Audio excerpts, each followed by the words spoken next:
Feche os seus olhos, ora comigo. Senhor, graças nós te damos por mais uma vez termos a oportunidade de estarmos, Senhor Deus, nesta casa que foi erguida, Senhor Deus, com firme propósito de adorar o teu santo nome, de que famílias fossem restauradas, de que vidas, Senhor Deus, chegassem à tua presença e reconhecessem o Senhor como único Senhor e Salvador. Pai, obrigado pela tua palavra que fala aos nossos corações todos os dias, que nos confronta, Senhor Deus. Perdoa-nos, Senhor Deus, pelos nossos pecados, pelas nossas falhas, por muitas vezes obedecermos ao Senhor somente em parte e não na integralidade, como pede a tua palavra e como o Senhor espera de cada um de nós, que professamos, Senhor Deus, que somos cristãos, que seguimos os ensinos da tua palavra, e que hoje nós possamos entender, Pai, que é mais importante obedecer a Ti do que obedecer aos homens. Que o Senhor possa nos ajudar, que o Teu Santo Espírito ajude a cada um de nós esta noite, Pai, em nome de Jesus Cristo. Amém. Meus irmãos, Pai do Senhor, eu quero convidar os irmãos a abrirem suas Bíblias em 1 Reis, capítulo 13. Como nós vamos ler um texto muito longo, para não tomar muito tempo, nós vamos direto à leitura. Não vamos fazer nenhuma introdução hoje. O próprio texto vai ser a introdução dessa palavra, porque esse texto me confrontou muito no dia que eu fiz a meditação nesse capítulo de 1 Reis. E desde lá, o Senhor tem me incomodado a compartilhar aquilo que falou ao meu coração. E eu espero que, assim como o Senhor falou comigo, me confrontou e tem me ajudado a, nesses dias, procurar fazer a vontade dele, que ele possa fazer o mesmo com cada um que está aqui ouvindo essa noite. Amém, irmãos? 1 Reis 13, a partir do versículo 1, eu estou começando em AA, que diz assim: eis que por ordem do Senhor, um homem de Deus foi de Judá a Betel, e Jeroboão estava junto ao altar para queimar incenso. Por ordem do Senhor, o profeta clamou contra o altar e disse: altar, altar, assim diz o Senhor, eis que um filho nascerá à casa de Davi, cujo nome será Josias. Em cima de você, ele sacrificará os sacerdotes dos lugares altos, que queimam incenso em cima de você. Ossos humanos serão queimados em cima de você. Naquele mesmo dia, o profeta deu um sinal dizendo: este é o sinal de que foi o Senhor quem falou. Eis que o altar se fenderá, e as cinzas que estão sobre ele se espalharão.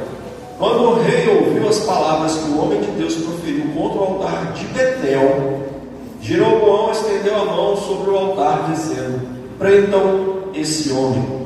Mas a mão que ele tinha estendido contra o homem de Deus secou, e ele não a podia recolher. O altar se fendeu, e as cinzas se espalharam pelo chão, conforme o sinal que o homem de Deus tinha dado por ordem do Senhor. Então o rei disse ao homem de Deus: implore a favor do Senhor, seu Deus, e ore por mim. Implore o favor do Senhor, seu Deus, e ore por mim, para que eu possa recolher a mão. O homem de Deus implorou o favor do Senhor, e a mão do rei se recolheu e ficou como antes. Então o rei disse ao homem de Deus: venha comigo até a minha casa e coma alguma coisa, e eu o recompensarei. Porém o homem de Deus disse ao rei: ainda que me desse a metade da sua casa, eu não o acompanharia, e não comeria e beberia nada neste lugar, porque assim me ordenou o Senhor Deus pela sua palavra, dizendo: não coma nem beba nada naquele lugar, e não volte pelo caminho por onde você foi. E ele se foi por outro caminho, e não voltou pelo caminho por onde tinha ido a Betel. É incrível, né? É um texto grande. Nós lemos aqui a primeira parte do texto, e nessa primeira parte nós já podemos entender que após a morte de Salomão houve uma separação do reino de Israel. E Israel, que era um reino só, ficou dividido em 10 tribos que formaram o reino do norte, que continuou sendo chamado de Israel e adotou como capital a cidade de Samaria, e as 2 tribos restantes no reino do sul, que passou a se chamar Judá, cuja capital ainda era Jerusalém. Devemos lembrar que os judeus tinham a obrigação de se reunir como um só povo para celebrar 3 grandes festivais bíblicos de peregrinação, conhecidos como Shalosh Regalim. Essas 3 festas judaicas eram o Pessah, repita comigo, o Pessah, que é a Páscoa judaica, que celebra a celebração do povo judeu da escravidão, a libertação do povo judeu da escravidão do Egito. Tem o Shavuot, festa das semanas ou Pentecostes, que celebra a entrega da Torá no Monte Sinai. E tem o Sukkot, a festa dos tabernáculos ou das cabanas, que celebra a proteção divina durante os 40 anos em que o povo caminhou pelo deserto. A ordem de Deus para que todo o povo celebrasse essas 3 festas está em Deuteronômio 16, versículos 16 e 17, que dizem assim: 3 vezes por ano, todos os homens israelitas devem apresentar-se diante do Senhor, seu Deus, no lugar que ele escolher, na festa dos pães sem fermento, que é o Pessah, que é a Páscoa judaica, na festa das semanas, que é o Shavuot, e na festa dos tabernáculos, que é o Sukkot. Não devem se apresentar de mãos vazias diante do Senhor, mas cada um oferecerá na proporção em que possa dar, segundo a bênção que o Senhor seu Deus lhe houver concedido. E onde essas festas eram celebradas? Em Jerusalém. Jerusalém, com a divisão, com a separação do reino, ficou no reino do sul. E eram as 2 tribos no reino do sul, que eram as tribos de Judá e Benjamim, e no norte, as 10 demais tribos. E aí o que aconteceu? O templo ficou em Jerusalém e o templo ficou no reino do sul. A ordem de Deus é que todo o povo se reunisse onde? Lá em Jerusalém. Ou seja, todo o povo, inclusive das 10 tribos do norte, por obrigação da lei, por Deus ter ordenado essas 3 celebrações anuais, eles tinham que descer até Jerusalém para celebrar no templo. Mas, segundo Crônicas 7, registra que olha só, Salomão, quando ele edificou aquele texto para a adoração ao Senhor, segundo Crônicas 7, registra que quando Salomão acabou de orar, dedicando aquele templo de Jerusalém ao Senhor, desceu fogo do céu e consumiu o holocausto e os sacrifícios, e a glória do Senhor encheu o templo, de forma que os sacerdotes não podiam entrar na casa do Senhor, porque a glória do Senhor tinha enchido a casa do Senhor. Todos os filhos de Israel, vendo descer o fogo e a glória do Senhor sobre o templo, se inclinaram com o rosto em terra, sobre o pavimento, adoraram e louvaram o Senhor, porque Ele é bom, porque a sua misericórdia dura para sempre. Quem pode dizer amém? Amém. Amém. Mas como eu disse, o reino agora estava dividido, e o templo de Salomão ficava em Jerusalém. Jeroboão foi constituído rei no reino do norte, em Israel. Então o que ele fez? Ele mandou construir santuários em 2 cidades, Betel, no reino de Israel, e Dan também, lá no reino de Israel, bem no extremo norte. E por qual razão Jeroboão fez isso? A resposta está em 1 Reis, capítulo 12, versículos 25 ao 28, que dizem assim: Jeroboão edificou Siquém na região montanhosa de Efraim e passou a residir ali. Dali edificou Penuel. Então ele pensou: agora o reino voltará para a casa de Davi. Se este povo subir para fazer sacrifícios na casa do Senhor em Jerusalém, o coração deles se voltará para o Senhor deles, para Roboão, que era o rei de Judá. Eles me matarão e voltarão para ele, para o rei de Judá. Por isso, depois de se aconselhar, o rei fez 2 bezerros de ouro e disse ao povo: basta de subir a Jerusalém, eis aqui os seus deuses, ó Israel, que tiraram vocês da terra do Egito. Qualquer semelhança com o bezerro de ouro lá de Êxodo 32 não é mera coincidência, a não ser que agora, em vez de um, eram 2 bezerros de ouro, um em cada santuário que Jeroboão mandou construir lá no Reino do Norte, para que o povo não precisasse subir. Eu falei descer, né? Mas porque a gente pensa que norte é o norte e sul é o sul, né? Mas na verdade o texto fala que as pessoas subiam até Jerusalém. Então, para que as pessoas não voltassem para Jerusalém, não adorassem no templo e acabassem sendo tocadas por Deus e ficassem por ali, Jeroboão tomou uma atitude: vou construir 2 templos aqui, para que ninguém precise ir para lá. Só que em vez de construir um templo dedicado ao Senhor, como Salomão fez, ele mandou construir 2 bezerros de ouro e disse: agora, eis aí o Deus de vocês, que tirou vocês da terra do Egito. A mesma coisa lá de Êxodo 32, o mesmo pecado se repetindo. Voltando à nossa reflexão, né? O que aconteceu? Para impedir que os israelitas das tribos do norte tivessem que ir até Jerusalém, no Reino do Sul, Jeroboão estava agora inaugurando o seu santuário em Betel. Mas em vez de dedicar aquele altar ao Senhor, como Salomão havia feito, Jeroboão estava pronto para queimar incenso, para adorar, para idolatrar um daqueles bezerros feitos por mão humana. Por esse motivo, Deus ordenou que um homem saísse lá de Judá e fosse até o Reino do Norte. Ou seja, ele não levantou um profeta lá no Reino do Norte, ele levantou um profeta no Reino do Sul e mandou que fosse lá no Reino do Norte. Olha a caminhada que esse homem teve que fazer. E chegar lá no templo, ele profetizar falar contra aquele altar de adoração idólatra.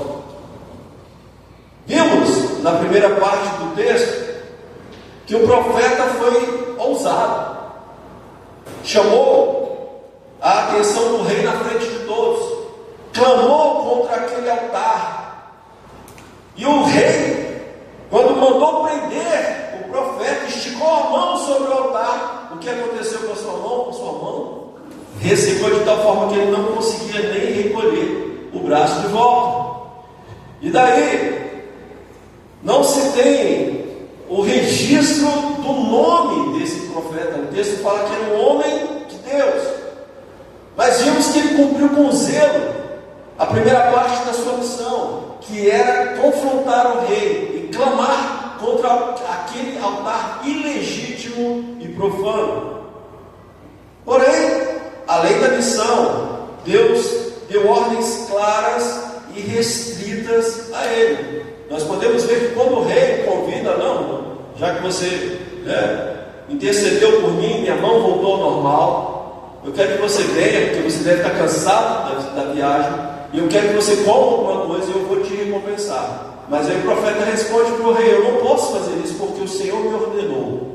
E ele começa a falar o que Deus falou para que ele não fizesse: não comer pão, nem beber água naquele lugar. A caminhada foi longa, ele estava cansado, certamente ele estava com fome, mas o Senhor foi claro na sua ordem: não coma e nem beba água. É para jejuar. E a outra ordem de Deus foi voltar para casa por um caminho diferente daquele que ele tinha vindo. Ou seja, ele não podia voltar pelo mesmo caminho. Memorizem essas duas ordens, porque nós vamos agora à segunda parte do texto.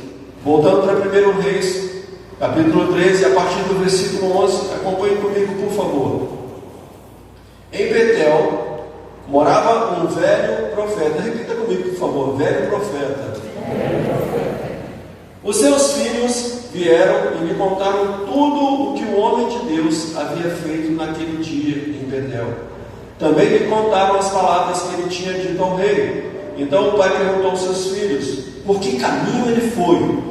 E eles lhe mostraram o caminho que havia sido tomado pelo homem de Deus que tinha vindo de Judá. Então ele disse aos seus filhos: ponham a sela no meu jumento. Eles puseram a sela no jumento e o profeta montou. Então eu vou falar um pouquinho mais rápido, irmãos, porque o texto é muito longo. Então ele foi atrás do homem de Deus e, achando-o sentado debaixo de um carvalho, perguntou-lhe: você é o homem de Deus que veio de Judá? Ele respondeu: sou eu mesmo. Então o velho profeta lhe disse: venha comigo até a minha casa e coma alguma coisa. Mas o profeta de Judá respondeu: não posso voltar com você, nem entrar em sua casa. Não posso comer nem beber nada com você neste lugar.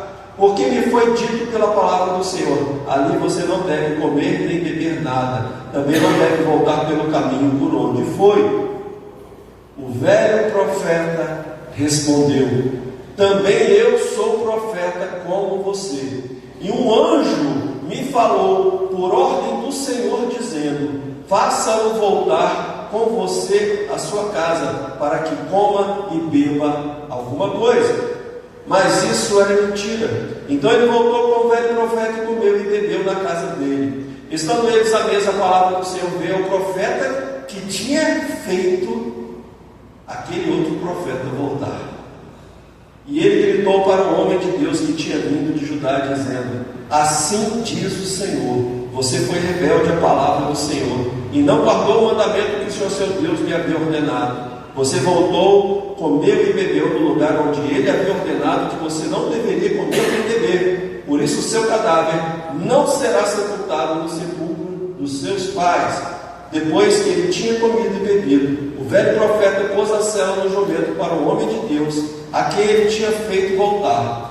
Ele foi embora e no caminho um leão o encontrou e o matou.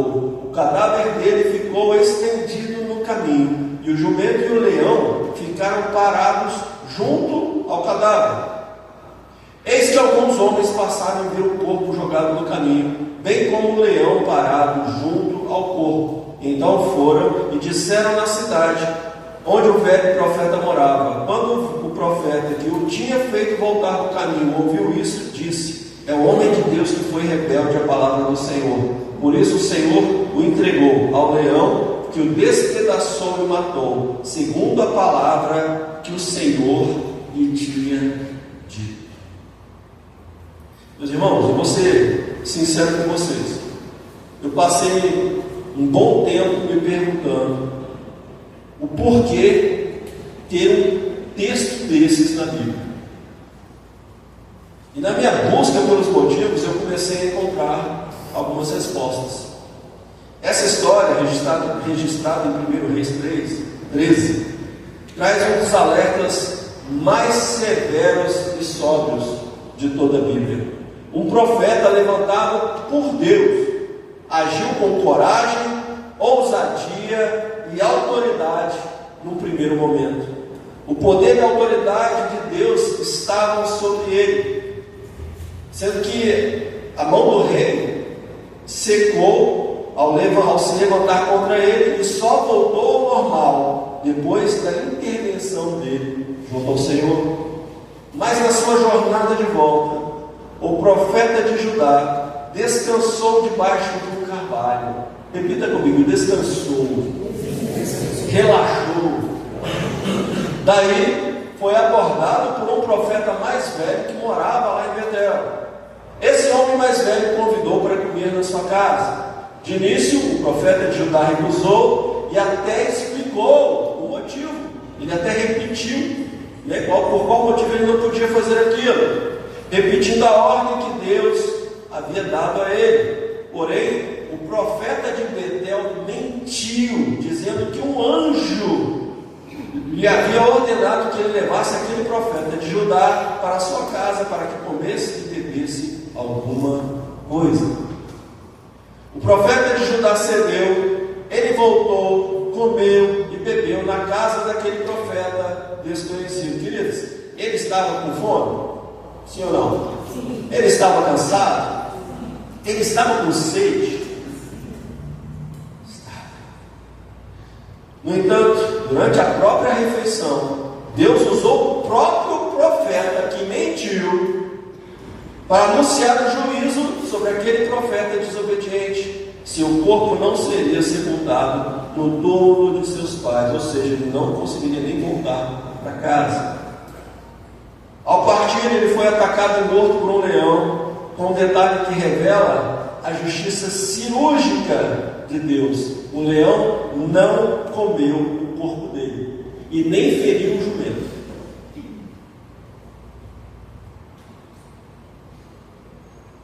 Ele simplesmente executou o julgamento do Senhor contra aquela rebeldia. Aquele mesmo profeta que teve sucesso na primeira parte da missão foi tragado pela morte, porque na volta desobedeceu às ordens de Deus. Isso nos mostra que ninguém, por mais que seja usado por Deus no momento, vai escapar do juízo de Deus se começar a desobedecer. E quantas vezes nós temos nos acomodado? Aquele profeta foi encontrado num momento de descanso, de acomodação. Ele relaxou, ele realmente estava cansado. E quantas vezes, queridos, nós nos sentimos cansados da nossa rotina, da nossa correria, muitas vezes até da nossa história cristã, até mesmo no nosso ministério, até mesmo no nosso serviço de Deus, na casa de Deus. Quantas vezes nós nos sentimos cansados? Quantas vezes nós nos sentimos sozinhos? Parece que ninguém está notando, parece que ninguém está vendo, parece que ninguém está reconhecendo o meu esforço. Eu saí de tão longe, caminhei sozinho, não comi nada, não bebi nada. E quantas vezes a gente se sente assim? Como é difícil obedecer a Deus. E quantas vezes nós temos nos acomodado como cristãos, acreditando que nós podemos fazer tudo do nosso jeito. Não, Deus mandou assim, mas eu vou fazer assim. Achando que nós podemos fazer tudo no nosso tempo, a coisa é urgente, Deus pede urgência. Mas não, agora eu estou preocupado com outras prioridades na minha vida.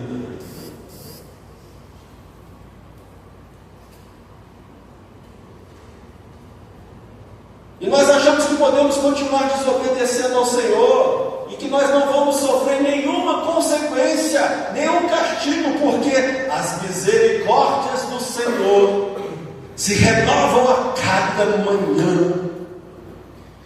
E eu creio que é por causa delas que nós não somos consumidos. Mas até quando nós vamos ficar provando a paciência do Senhor? Ele nos chamou para sermos santos, separados, para andarmos na contramão desse mundo tenebroso, não ir nesse caminho. Se o mundo vai numa direção, a gente tem que ir na direção contrária. Mas quantos de nós estamos na mesma direção do mundo, só não estamos na mesma pista, mas estamos numa rua paralela, mas na mesma direção, todo mundo indo para o buraco, e achando que vai chegar lá? Não, Senhor, mas em teu nome eu expulsei demônios, em teu nome eu falei profecias, em teu nome, Senhor, eu curei enfermos. E o Senhor vai falar: aparta-te, não te conheço. E por que nós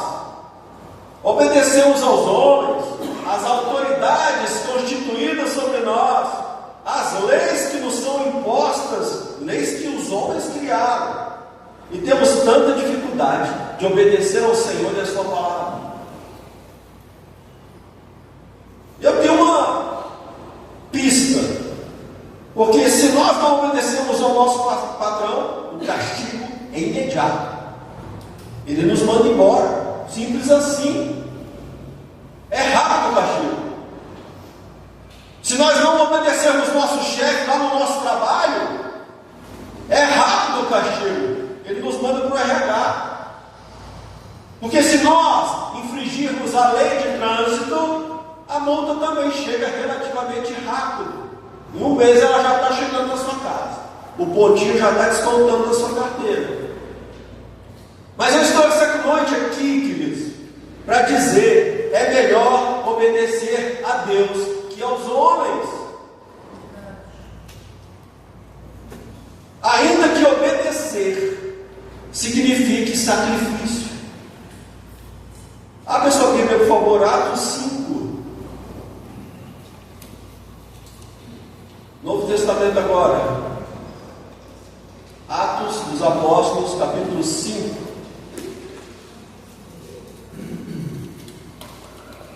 Está logo depois do Evangelho, queridos. Lucas.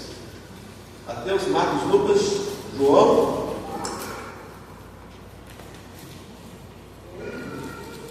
E parece até uma continuação, né? Atos 5, 27. Olha aqui, passagem marcante. Atos 5, 27. Trouxeram os apóstolos,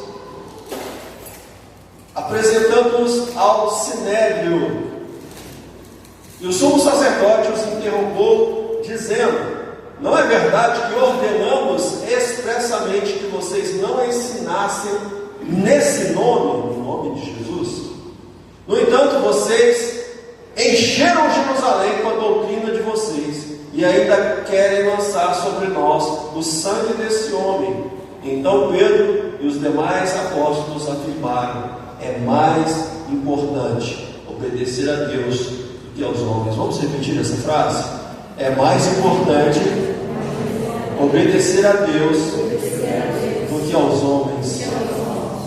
Agora vamos fazer um paralelo entre essas duas passagens. Vamos ver como essas duas passagens bíblicas se conectam profundamente através do contraste da aplicação e quais lições nós podemos extrair para a nossa jornada de fé. Em primeiro lugar, a voz de Deus versus a voz dos homens. Em Atos 5, os apóstolos enfrentavam a maior corte religiosa da época, o Sinédrio, que os ordenava explicitamente a parar de pregar no nome de Jesus, sob ameaça de espancamento e até de morte.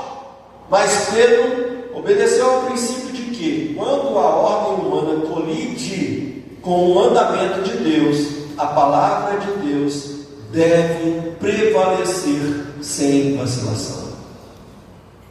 Eu acho incrível aquela passagem que eles apanham e saem de lá felizes por terem sofrido por amor a Cristo. Gente, que coisa maravilhosa. Agora, em 1 Reis, o profeta de Judá enfrentou um teste semelhante, mas falhou. Ele tinha uma ordem direta de Deus. No entanto, ele permitiu que a voz de um homem, um profeta lá, um velho profeta de Betel, revogasse a instrução divina. Aquele profeta colocou a palavra de um homem acima da palavra de Deus, cometendo um erro que os apóstolos se recusaram a cometer diante do Sinédrio. Quantas vezes nós fazemos isso? Vem alguém e nos chateia, aí a gente fica nervoso, aí a gente vai comentar com um amigo aqui que o amigo fala: por que tu não vai lá e dar uma bifa na cara dele?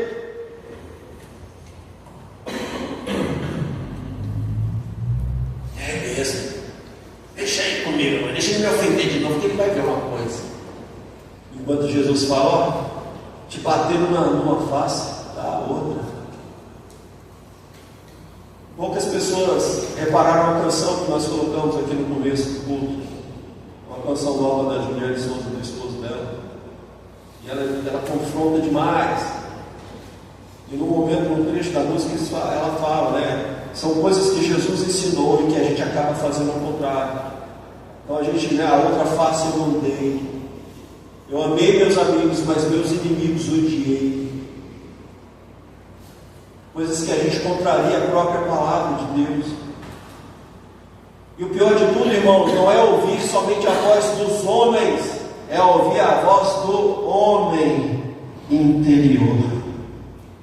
É quando nós mesmos falamos, vai lá e faz isso.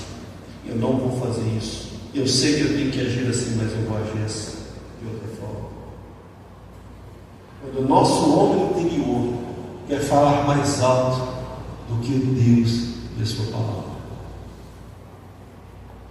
Outra coisa que nós podemos contrastar e aplicar: o perigo da capa religiosa, a religiosidade de aparência.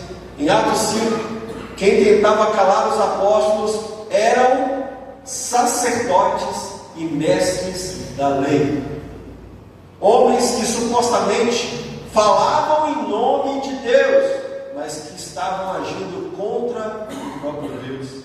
Os apóstolos tiveram discernimento para rejeitar essa falta de autoridade, essa falsa, autoridade espiritual. Aquela autoridade espiritual era só de aparência, e eles tiveram discernimento para identificar isso e rejeitar. Já em 1 Reis 13, o enganador também era um profeta, alguém com aparência religiosa, mas que usou um falso diálogo com um suposto anjo para dar peso à sua mentira. O profeta de Judá certamente estava com fome, pois atravessou aquele país inteiro para cumprir a missão que Deus lhe ordenou, mas se deixou enganar pela capa espiritual daquele velho profeta mentiroso.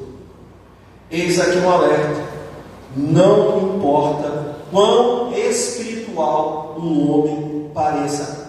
Queridos, ainda que seja eu ou qualquer pastor dessa casa falando para você, mesmo que a gente use o nome de Deus, se aquilo é contrário que a palavra de Deus te ensina, rejeite. Amém. Rejeite. Rejeite. Se o que ele diz contradiz o que Deus ordenou, a voz dele deve ser rejeitada.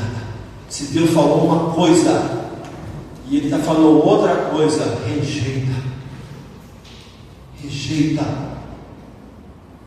Um exemplo lá de Neemias 6, que eu achei tremendo quando eu li, quando nós fizemos a meditação em Neemias, isso me tocou profundamente. Neemias cansado, colocando aquela obra ali para andar, aqueles muros que estavam quebrados, tendo que coordenar tudo aquilo, gerenciar tudo aquilo, observar tudo que estava sendo feito e trabalhando também. A palavra de Deus fala que eles trabalhavam com uma mão e com a outra eles tinham que segurar a espada, porque os inimigos poderiam surpreendê-los a qualquer momento. E aí um homem que se dizia amigo de Neemias,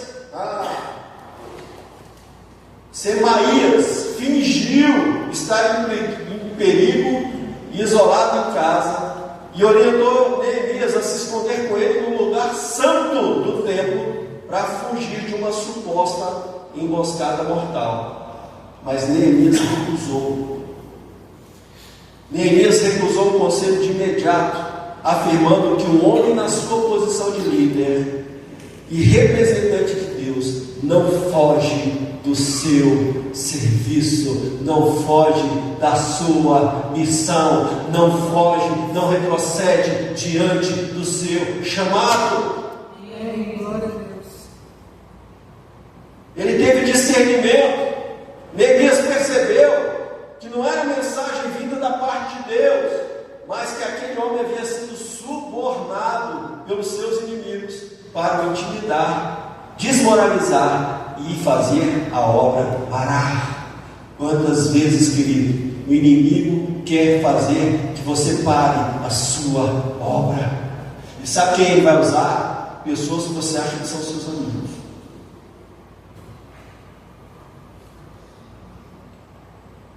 Mas se você tem um chamado de Deus, e você tem certeza desse chamado, não pare, não retroceda, não desista, tenha discernimento e continue na missão e no propósito para o qual Deus te chamou.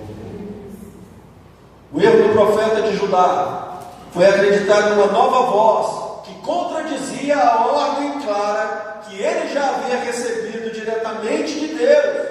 Ele trocou a direção confirmada do Senhor por uma palavra que pareceu espiritual e conveniente. Ele estava com fome, ele estava cansado, ele estava com sede. Parecia conveniente. Os apóstolos sabiam que desobedecer a Deus para agradar os homens traria juízo sobre as suas vidas. Eles escolheram agradar a Deus, assumindo o risco de serem perseguidos em amor a Cristo. O fato do profeta de Judá ser um homem de Deus não o protegeu, não o isentou das consequências da desobediência. Obediência parcial é desobediência. Fala para quem está do seu lado. Obedecer só uma parte é a mesma coisa que desobedecer. O profeta obedeceu em ir profetizar contra o altar, mas ele falhou em não comer, não beber e não voltar pelo mesmo caminho. A obediência de Deus exige submissão integral. Nenhuma experiência supera a ordem de Deus. Visões, profecias ou revelações. Estou tendo um revelamento aqui.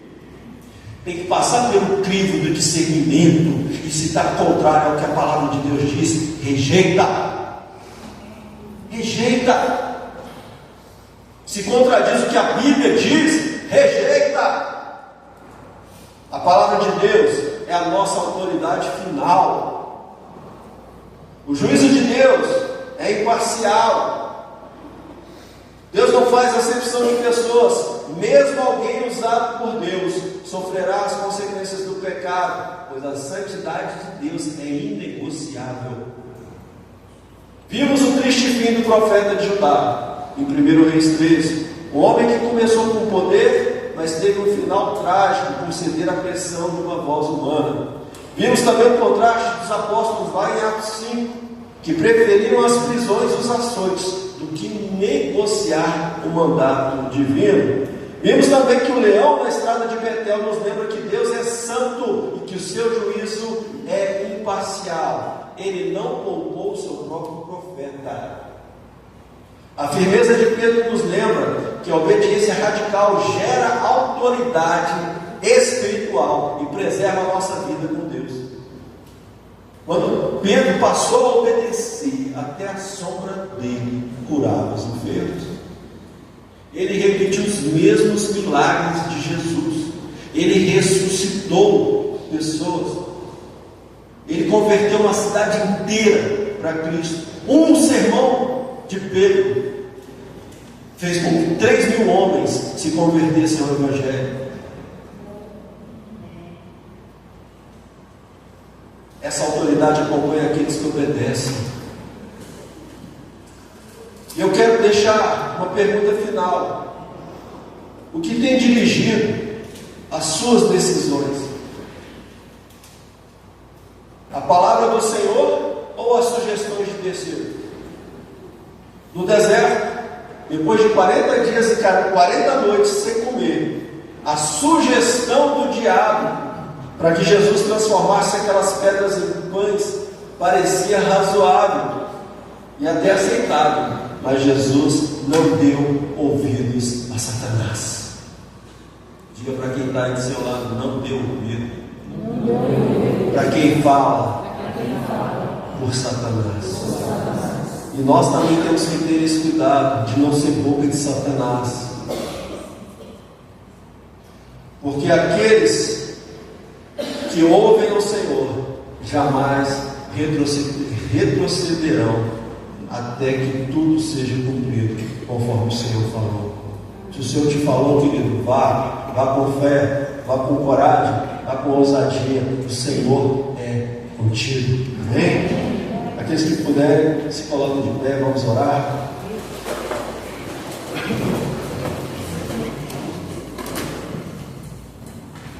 Feche seus olhos, repete comigo essa oração.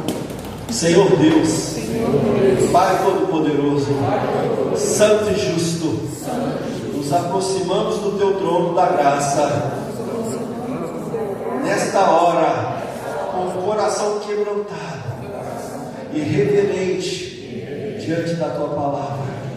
Nós te agradecemos pelo alerta sóbrio que recebemos essa noite. Tu és o mesmo Deus ontem, hoje e para sempre, e a Tua santidade não mudou. Senhor, nós te pedimos hoje a graça e o dom do discernimento. Dá-nos a clareza espiritual que deixa aos apóstolos em Atos 5, para que possamos identificar e rejeitar as mentiras deste tempo. Não permitas que sejamos enganados por capas de religiosidade, por palavras bonitas, por conveniências ou por vozes humanas que tentam contradizer o que o Senhor já determinou na Tua palavra.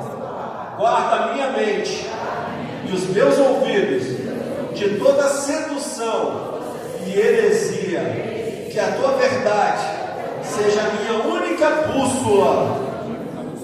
Pai, essa noite nós também te pedimos que implantes profundamente em nós o santo temor do Antigo Testamento. Livra-nos de tratar a Tua soberania com desleixo e com conveniência. Que o exemplo do jovem profeta que foi julgado na estrada de Betel ecoe na nossa mente e na nossa alma, lembrando-nos de que a obediência parcial ainda é desobediência e que o Senhor não relativiza o pecado.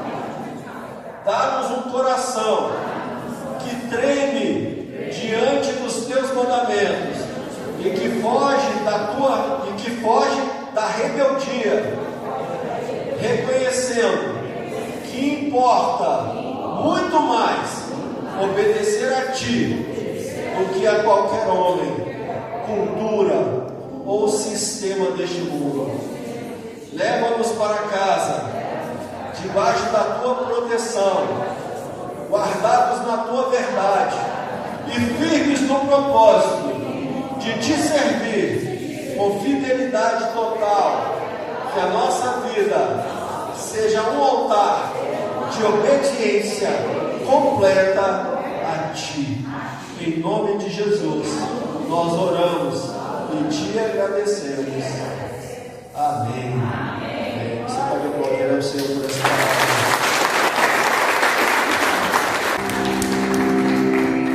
Ainda sentado, coloca a mão no seu coração e fala: Senhor, obrigado, Pai, pela oportunidade dessa noite estar na Tua casa, Senhor Deus. Te peço, Senhor Deus, perdoa-me por obedecer muitas vezes, Senhor Deus, somente de forma parcial. Ajuda-me, Senhor Deus, com o Teu Santo Espírito, a andar pelos caminhos que o Senhor quer, a fazer aquilo que o Senhor quer, a sair daquilo, Senhor Deus, que não está certo diante dos Teus olhos. Pai, em nome de Jesus, que eu possa renunciar aquilo que ainda não Te agrada, Senhor Deus, que eu possa ser obediente à Tua palavra e à Tua vontade, em nome de Jesus. Pai, em nome de Jesus, me perdoa por ter me afastado da Tua presença, Senhor Deus, por achar, Senhor Deus, que é suficiente somente vir à Tua casa uma vez por semana.